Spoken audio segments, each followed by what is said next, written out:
copyrighted the entire time. It's okay, that's Maria Gallagher. All right, welcome to the show. Let's go over the last week real quick because it was a really good one. We went 9 wins, 2 losses, so 9 for 11.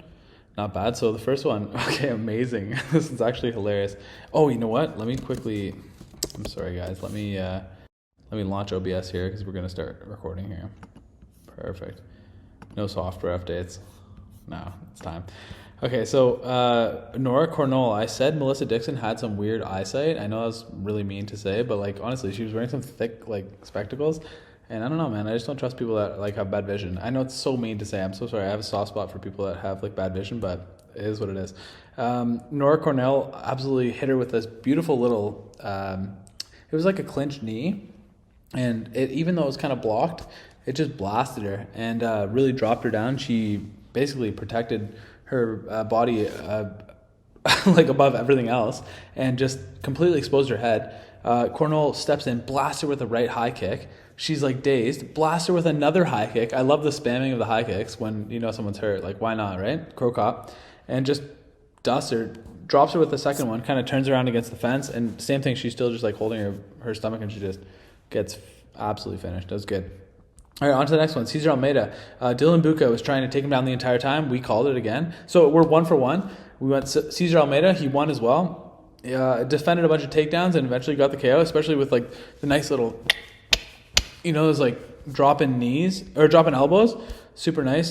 Crisped him a couple times. Were there a couple of back of the head shots? Potentially. Was our pick right? Absolutely. So let's move on. Yeah, anyway, he got the win. The kickboxer moves to 5-0. Pretty good, honestly. He did pretty good. He battled a bit of a storm and still dusted Dylan Buka, but Buka's dust. He's probably going to get cut. Okay, Argueta versus G Matsumoto. Okay, this is an insane one. So Argueta is wrestling, implementing his game. First 2 rounds, 2 and probably 3 or whatever, like 95% of the second round, until he gets caught in a lazy, I think he was gassing a bit, and he gets caught into a guillotine and taps with like 3 seconds left. And when they like let it go, he's like kind of out cold, and then he comes right back. So, you know what? He probably should have tried to battle through, but he was going out regardless. So if he didn't tap, he was probably done. So what can you do? That was crazy. That honestly dusted a bunch of our parlays that we had. Otherwise, we did amazing. So that was one of the ones that we got wrong because we had Dan Argueta. I think it was a good pick. In hindsight, I'd still take Argueta. I think he did pretty well. Okay, so Falcao, you know, Hugo beat him thoroughly. We picked that. Norma Dumont versus GDR, Durandamy. She came back. It was a close fight, and Dumont got it done. We called it. Perfect. Walter Walker, we got this one wrong. That was the other one. Breshke got it done, and Breshke's horrible. I mean, Walter Walker, he didn't do very well, and he did kind of what we expected. Or no, not what we expected. We expected him to take him down and actually do some damage, but he took him down every round and just did nothing. And Breshke beat him, so that guy can be cut for all I care. He's super boring. We know who the exciting Walker brother is. That's all I'll say. All right, Alex Morono got it done, decision against Court McGee. I thought that might have been a parlay buster, but I still had Morono, my official pick. Got it done. Charlie Campbell, same thing, official pick. Bahamondes, honestly, I missed this fight. Unfortunately, was busy. I was out doing some chipping and putting with the neighbor. He invited me. We just moved here. I have to obviously accept that because, not that I didn't want to go chipping and putting. He's a gem, so... we went out there and I missed a couple fights in the meantime, but whatever. Baja Mendes apparently scored the head kick knockout against Diagos. Sick. Chepe Mariscal, I had him all week. The Spanish-looking guy beats the French-looking guy. It's just clockwork. Damon Chadson, the birth of Damon Chadson. That's exciting. He got it done over Hernandez, who is just a horrible fighter in my opinion. Way overhyped. And then Brendan Allen got it done over Chris Curtis. Honestly, I thought Curtis was winning until he hurt his... we were watching this fight. He hurt his hamstring deep in the 5th. And when I thought he was kind of laying it on him, I think Curtis was on track to win, but that was a really bad visual and ended up losing the fight. Whatever, who cares? That was a pretty trash card, but we did really well, 9 for 11. Let's go on to this 300 card we got going on here. This is pretty exciting. So every single fight on the card is a sweet fight. This is my first initial thoughts of the card. Great fight card, like I thought Dana was going to pull off. He always teases us and makes us like feel like he's not going to actually get a good card together, but when you actually look at it, it's fantastic. Let's start with the first one, Deiveson Figueiredo versus Cody Garbrandt. So this is an interesting fight. I mean, Garbrandt coming down Garbrandt is this fight is at 135, right? Yeah. So Garbrandt had come down, had no success, got knocked out by Kattar Vs Aljo, which is like crazy bad luck. And then Figueiredo is coming up from 25. So, I mean, Figueiredo's a bit older, but I'd say in terms of their MMA, like how much HP they got left in the tank, I'd say they're about the same. Actually, yeah, I'd say they're about the same. I mean, Figueiredo's had some pretty vicious cuts to 125 where I don't think he really had a good time. And Garbrandt definitely has no durability at 25, never mind 35. So, at 35, never mind 25. So it's good that he came back up to 35. This is a good fight, honestly. Garbrandt still has lots of skill, obviously. Figueiredo, I think, is probably going to be the favorite in this one. I don't know what the odds are quite yet. I'm going to take Figueiredo just because I think he's got a little bit left in the tank, even though he's older. And I think one shot puts him out, Garbrandt. And that's what I really think it comes down to, because it's going to be a good fight. They're both going to land their shots, and I think if Figueiredo's shot lands, unfortunately Garbrandt can't take it. It's sad, man. I hate talking about Garbrandt negatively because he went through a really crazy scenario with TJ Dillashaw, who was on the juice, and kind of ruined his career. So it's unfortunate, but I'm going to pick Figueiredo. On to the next one. Bobby Green versus Jim Miller. Let's go. Dude, Jim Miller made it to 300. 100, 200, 300. Jim Miller's my guy.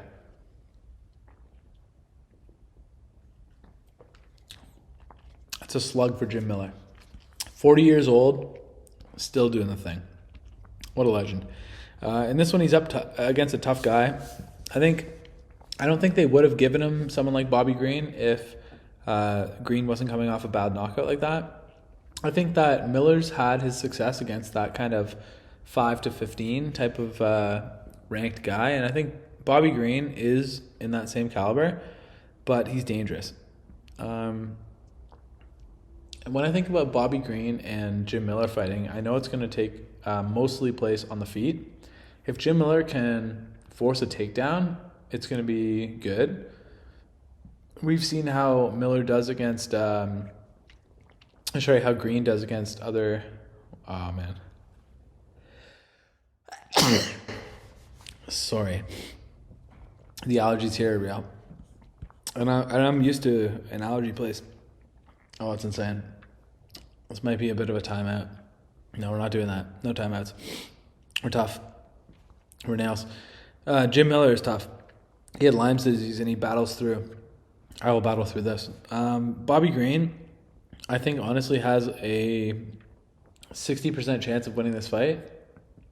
But coming back off that really bad knockout, man, you know what's crazy? I've never really talked about this, but me personally, I don't have experience because I'm so tough that I've never been knocked out cold.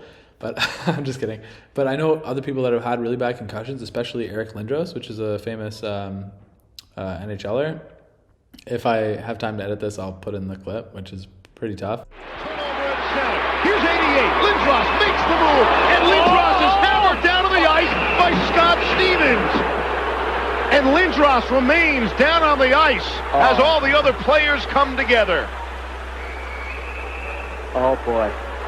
Oh boy. This is the worst case scenario here for Eric Lindros. Stevens came across. He got rocked one time or a couple times in his career and, put out cold by hits. And he said afterwards, he admitted that his skills regressed every single time that he got hit, like concussed like that. So I always think about that and I'm like, does that translate over to how these fighters' reaction times and their overall skills and coordination, like, is it diminished? Like, it's really scary to think about. And that's like the unfortunate reality of the sport. Like, I love MMA, but brain damage is real, right? So it's tough. So Bobby Green taking a really bad loss like that at 37 years old is like, it's just not what you want, man. Like, I hate to see that. That stoppage really bugged me, to be honest. But, it's the game. So I'm just wondering if Green comes back like Bobby Green or if he comes back like, a shell of himself. And that's why you see these guys come back. It's not just that they're old and physically not as capable. It's like they might just not all be there. So I think Jim Miller has a good chance if he gets this fight to the ground. I mean, he's always a submission threat, but I have to probably favor Bobby Green on the feet. Although, I don't know, man. Like, one good shot lands on Green right now. Miller hasn't had any damage. Oh, man. Jim Miller at UFC 300. Do I bet on Jim Miller at 300? Has he been, like, saving it for this one? I don't think so. I think he's been sending it. But he's really going to go here. And I think if he wins, he's going to retire. Bobby Green wins, he's not going to retire. Bobby Green loses, he might retire. My initial thought is just to take Jim Miller. Even though Bobby Green should win the fight, I think, like, career trajectory, even though Miller's older, I'm going to take him. Let's go on to the next one. I'm going to take Jim Miller just because, that might be with my heart, but it's not necessarily just my heart. I think I really am going to take him. On to the next one here. Andrade and Marina Rodriguez. So this is a great fight. Andrade is at 15 is really dangerous. She's really big and physical. And I didn't like the way Rodriguez fought against Lemos, where Lemos is a big, dangerous fighter, right? Rodriguez is 36, which is older than I would think she was. That surprises me, to be honest. I was looking at that. I thought Andrade was 36 and she was 32, but no, it's vice versa. Andrade is only 32. Wow, she looked good against Mackenzie Dern in her last fight, right? This is interesting. Better reach on Rodriguez. Oh, she's much taller. But that's the case with a lot of Jessica Andrade fights. That's a really tough fight. Andrade is going to sit there and try to throw bombs, obviously. Marina Rodriguez is going to try to stand with her as well. Man, I don't really like this matchup for Rodriguez. Oh, I don't like this matchup for Rodriguez. I think I'm going to take Andrade. Is that crazy? But the technicality and the reach advantage might really be on Marina's side. I'll definitely be doing more analysis over the week on that one. That's a really tough one for me.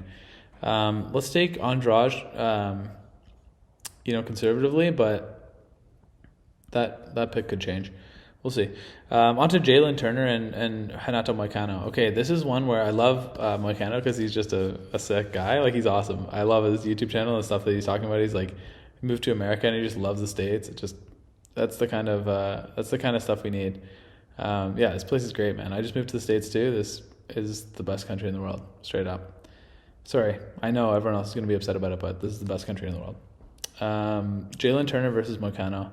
I think, unfortunately, it turns out to a Jalin Turner knockout. Jalin Turner, too dangerous, too tall, too lanky. It's not the power that worries me because he just fought Moicano, and he did well against Dober. It's just the lank and the reach and the takedown defense. And unfortunately, I think Moicano is going to get hit hard. Let's move on. I don't want to talk too much about that one. That's my pick. On to Sodiq Yusuff and Diego Lopes. Oh, this is a great fight. This is such a great fight. So, Diego Lopes is one of the most exciting guys in the UFC, straight up. Like, I think he's maybe, I don't want to say the most exciting, but he's one of those guys where wherever the fight goes, it's just a brawl. Like, he has skills everywhere, so he can just make it exciting wherever it goes. His jiu-jitsu is really, really deadly. I've been on this guy as an underdog, like, pretty much his whole career. I'm pretty sure he's a favorite in this fight. As I heard, I was listening to some breakdowns earlier, and I think Sodiq Yusuff is good, but he got beat by Edson Barbosa a couple months ago. I was like, didn't he just fight? And he did, and he lost to Barbosa. So if you lose to Barbosa, honestly, I think Diego Lopes is going to give you like a hell of a run. And as good as Yusuff is, Diego Lopes has the experience. He has way more UFC fights, or sorry, not UFC fights, just fights, like professionally. And I think he's just crafty, man. I think he's opportunistic. I think he's one of the sickest fighters in the UFC, and I'm really pulling for him, obviously. Yusuff is 13-3. He kind of didn't pass his last test to Barbosa. I picked Barbosa, by the way, and I think I'm going to pick Lopes here. I think he's probably going to be the slight favorite is what people are saying. And that's for good reason. And my initial thought is definitely Lopes. Holly Holm and Kayla Harrison. This is an easy pick, man. Kayla Harrison's going to win. Like, if she makes weight, we're going to see. We're going to make another video after the weigh-ins, obviously. We're going to do a bunch of videos this week updating this. So my picks might change and evolve. Just keep in tune.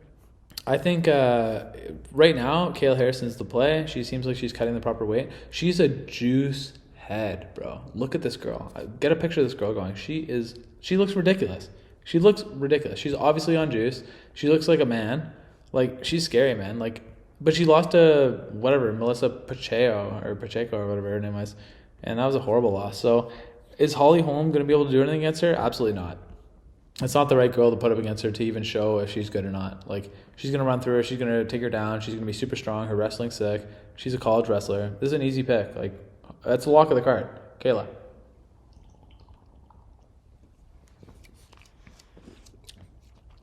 They should have given her someone better, honestly. That kind of frustrates me. But I'm happy she's here. Everyone's just hating on her, but like, I'm happy she's here. But we're going to see how she looks like actually having to cut for a normal weight class. Not fighting at 145. We're like, what kind of girls are cutting to 145? Big horses only.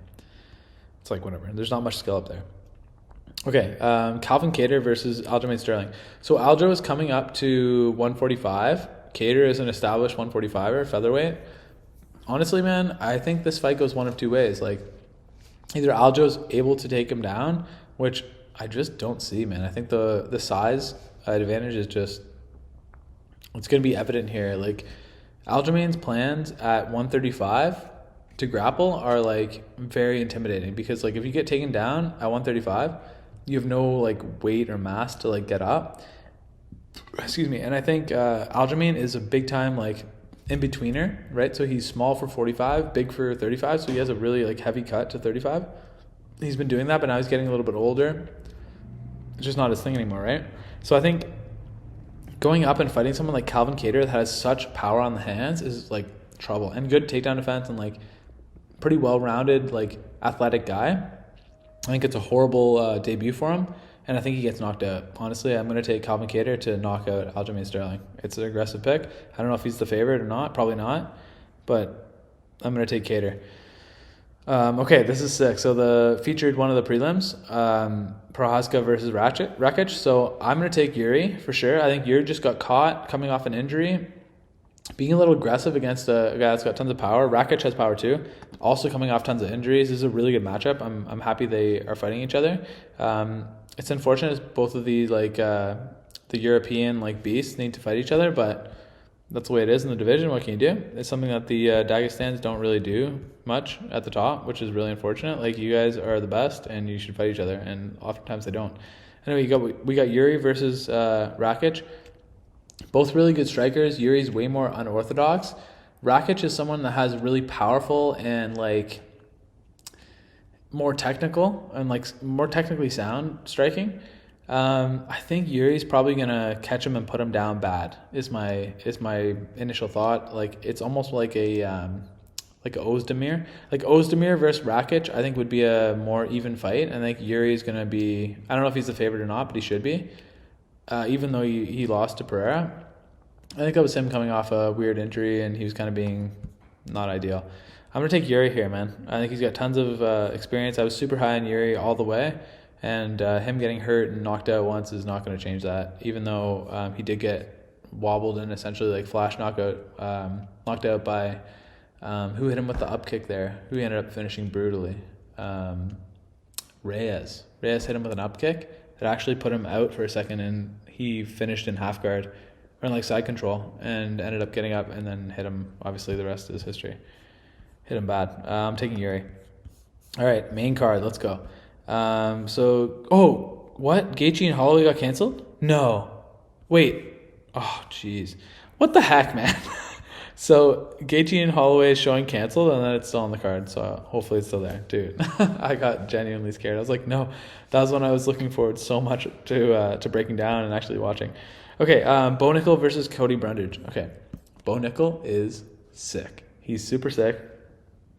I'm not even going to talk too much about this. Bo Nickal's going to destroy Cody Brundage however he wants. straight up. He's faster, more explosive, more athletic. He's got sick hands. He's got insane wrestling, and he's got submissions. It's over, man. That's lock of the card. Bo Nickal is lock of the card. It's going to be insane odds, but that's lock of the card. It's going to be fun to watch, too. I think Bo Nickal's sick. I'm pretty high on him. Onto Oliveira and Tsarukyan. Now this is a tilt. Dude, Oliveira was supposed to challenge for the title, gets a cut, right? He's supposed to fight Makhachev, gets cut. Kind of gets passed over. Now he gets to fight Arman Tsarukyan. Dude. I have to go with Tsarukyan. Tsarukyan's a beast, dude. He's one of those guys that you just don't want to mess with. Straight up. Like, I would not want to wrestle.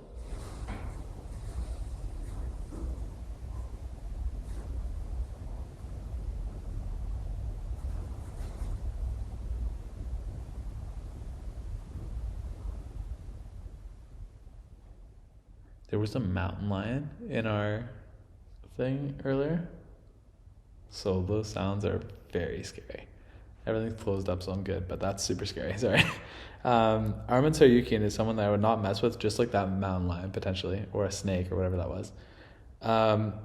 Tsarukyan is a guy that has really good striking. We've seen he just knocked out Beneil Dariush on the feet very easily. I think, honestly, he gave Islam Makhachev the toughest fight other than Volkanovski in the first one. And I can see Tsarukyan challenging for the title again.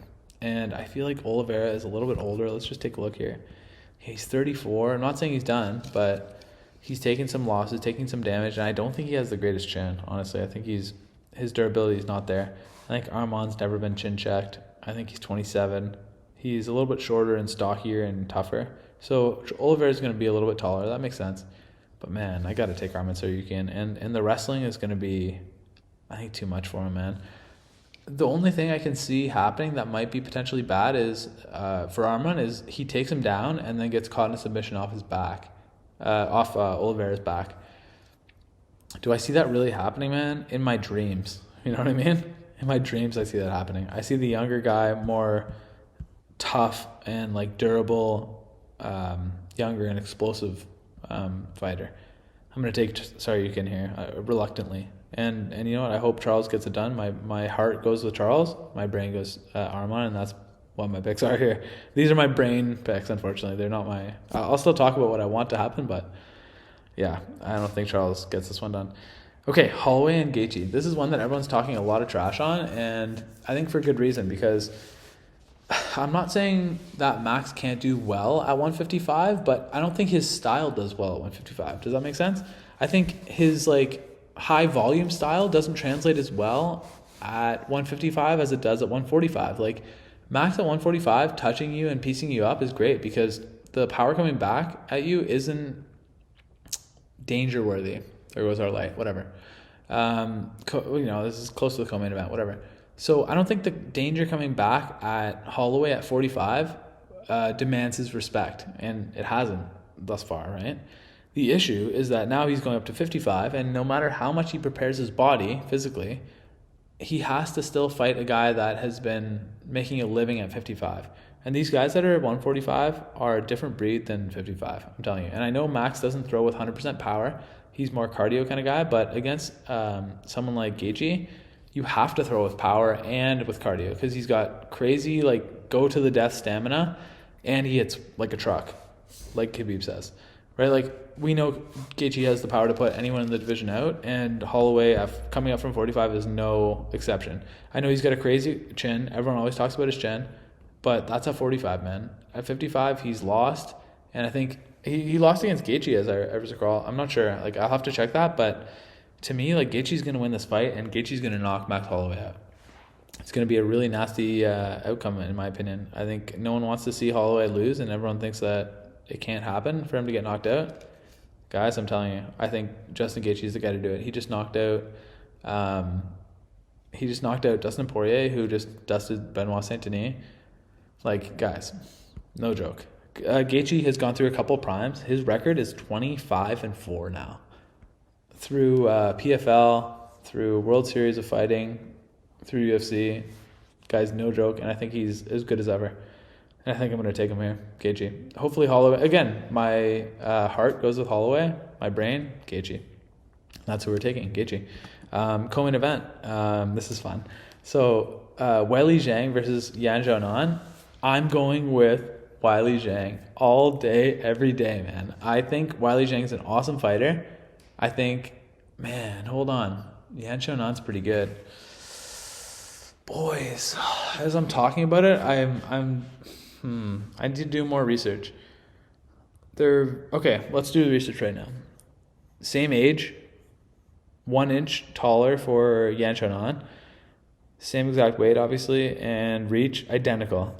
Oh man. Weili Zhang is 24-3. Yan Xiaonan is 17-3. This is one that we're gonna have to look more on.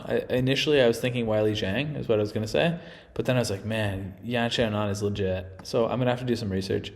That's the co-main event. Yeah, that's crazy. That's a big fight. Zhang versus Xiaonan.